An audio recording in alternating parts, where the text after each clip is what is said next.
towards the end of working at Relate, and that's many years now since I left Relate actually, but I started to really connect with the fact that not only was it possible to identify the decisions that individuals in the couple made, it was also possible to see how they were then continuing that pattern of behaviour with their children, and also how those patterns of behaviour had originated with their parents. So you could see 3 generations of how those patterns were handed down.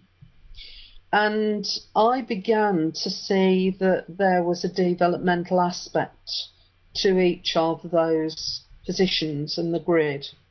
So I began then, about the same time I was working as a consultant in a children's home in the Midlands. And it was my job, it is my job, I'm still there, it's my job to support the management and the staff, teach them enough TA for them to understand what's going on with the children, to treatment plan as therapeutic parenting. You know, it's how do they parent these children who've had quite a lot of life trauma. How do they parent them effectively to give them the best possible chance of healing and going on to integrate themselves in their own personality?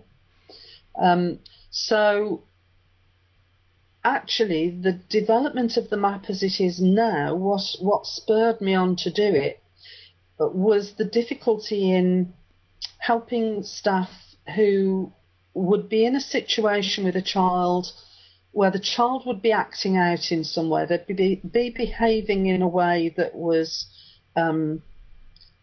what I would say now, communicating their problem to the member of the staff, but they'd be doing something that was a problem to the staff. And the staff would feel very much drawn into what we call a transferential relationship. Okay. So it's almost like the child would reenact some of the drama that went on in their childhood with their parents and replay it in the here and now and invite the member of staff to behave the way their parents did.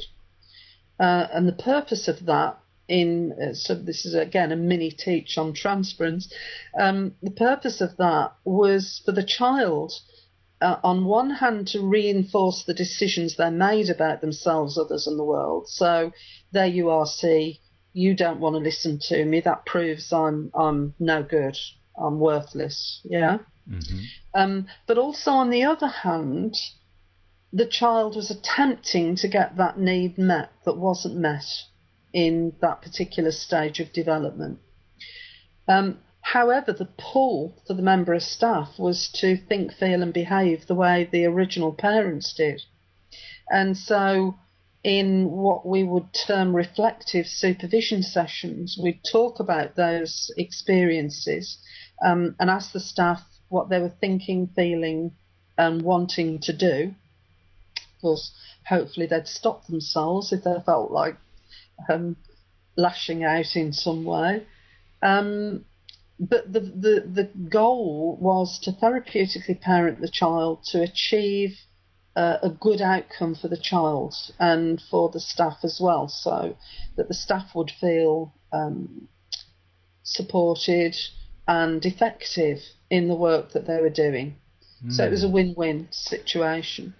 That sounds really powerful, important work, that the member of staff identifies that they're in that transferential relationship, that they're behaving as the child's parent had behaved and not as they might choose to. Yeah, really important that you're able to help them catch that.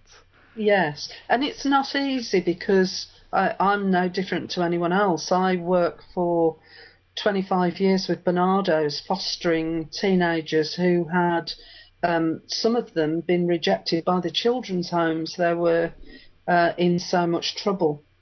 And, you know, I've had those same experiences as everyone else, that faced with a child who seems to be absolutely out of control, having no empathy for others, it causes you to want to control the child in some way. And very often people will take a negative view of that behaviour. Whilst the behaviour is not acceptable, that's true, we need to hear what the child is telling us about their need, their unmet need for development.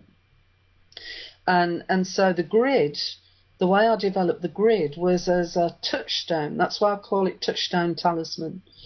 It's a touchstone that the member of staff can hold in their minds, and spot where they are. You know, so if the child's just spit in my face and what I want to do is hit them, I recognise I've gone into I plus U minus, and I need to stop myself from taking action and find out how I can move to problem solving into a different frame. So that immediately being spat on can throw me into I'm okay, but the child's not okay, and I need to catch that really quickly. Yes, and that isn't easy to do. So anybody who's been in that situation will know that's not easy to do. And it's not just about with children. In our interaction with colleagues, etc., there will be times for everyone where another person's behaviour has caused them to want to get rid of that person, or give up on them, or walk away from them. And you can use the touchstone grid to assess where you are, and what outcome you actually want, and that helps you to move to another place. Right. There's another key feature with children's homes. This is one of the main reasons that I developed it, because I can use the same map, we use the same map, to assess the child's developmental need, the deficit, where it was not met. We can do that by assessing the behaviour of the child and looking at what was the parenting need, and devise a treatment plan to go with that. But we can also use the same map with a slightly different perspective to identify the transference issue with the member of staff. And they can then, in the moment, do their best to parent effectively and therapeutically, and then bring those feelings to a supervision session. Yeah. So we're starting to get a sense of the flexibility of the grid. It can be helpful to create the treatment plan for the child, but also helpful for the carer to understand their transference, note where it puts them, I guess. Yes. So very often the behaviour of the child, the fantasy of the member of staff will very often tell us what the child has experienced in the past. That's the way the transferential drama works. And it's listening to it with hearing a different voice.